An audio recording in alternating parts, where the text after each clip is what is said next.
బాబు ఇంకా తీసుకో.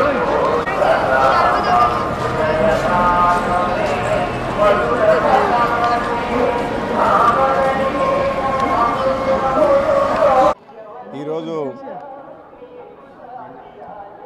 వెంకటేశ్వర స్వామి దర్శనం ఆశీస్సుల కోసం రావడం జరిగింది. చాలా బ్రహ్మాండంగా స్వామివారి ఆశీస్సులు దర్శనం భాగ్యం కలగడం చాలా అదృష్టం.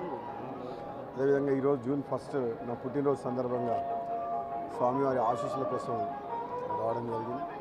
అదేవిధంగా రెండు రాష్ట్రాల తెలుగు రాష్ట్రాల ప్రజలందరూ కూడా సుఖ సంతోషాలతో ఉండాలని చెప్పి రాబోయే రోజుల్లో ఇంకో 4 రోజుల్లో ఈరోజు ఆఖరి దినం పార్లమెంట్ ఎన్నికల లాస్ట్ ఫైనల్ ఫేజ్ ఎలక్షన్స్ జరగబోతున్నాయి నా పుట్టినరోజు సందర్భంగా. ఇదే రిజల్ట్ 4వ తారీఖు నాడు వస్తుంది.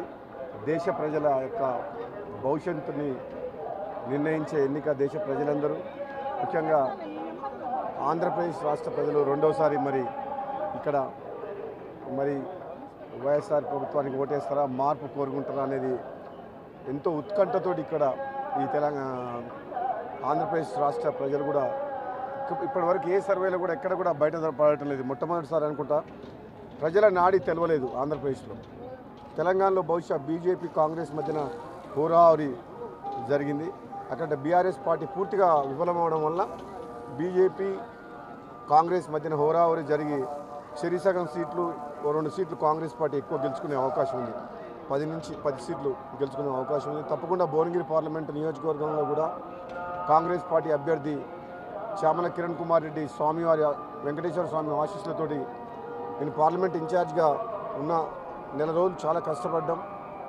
కాంగ్రెస్ పార్టీ ప్రభుత్వం ఇచ్చిన హామీల మేరకు తప్పకుండా ప్రజల్లో న్యాయం జరుగుతుందని చెప్పి ఈ మధ్యనే తెలంగాణ రాష్ట్రంలో కాంగ్రెస్ పార్టీ ప్రభుత్వం ఏర్పడ్డది కాబట్టి తప్పకుండా మా మీద నమ్మకంతో మరోసారి ప్రజలు ఆశీర్వదించి మళ్ళీ కాంగ్రెస్ పార్టీ అభ్యర్థి కిరణ్ కుమార్ రెడ్డిని కూడా గెలిపించి అదేవిధంగా మెజార్టీ పార్లమెంట్ స్థానాలు కాంగ్రెస్ పార్టీకి తెలంగాణలో వస్తాయని చెప్పి ఆశిస్తూ భగవంతుని ఆశీస్సుల కోసం ఇక్కడికి రావడం జరిగింది. Thank you.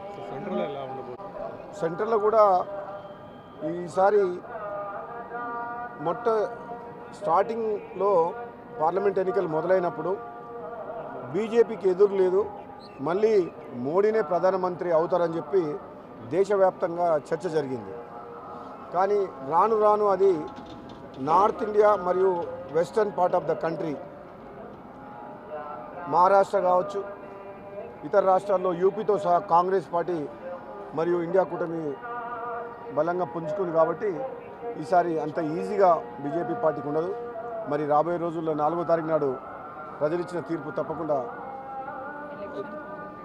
భవిష్యత్తు నిర్ణయించే ఎన్నిక కాబట్టి తప్పకుండా మంచి నిర్ణయమే ప్రజలు మంచి తీర్పు ఇస్తారని చెప్పి నేను అనుకుంటాను. Thank you.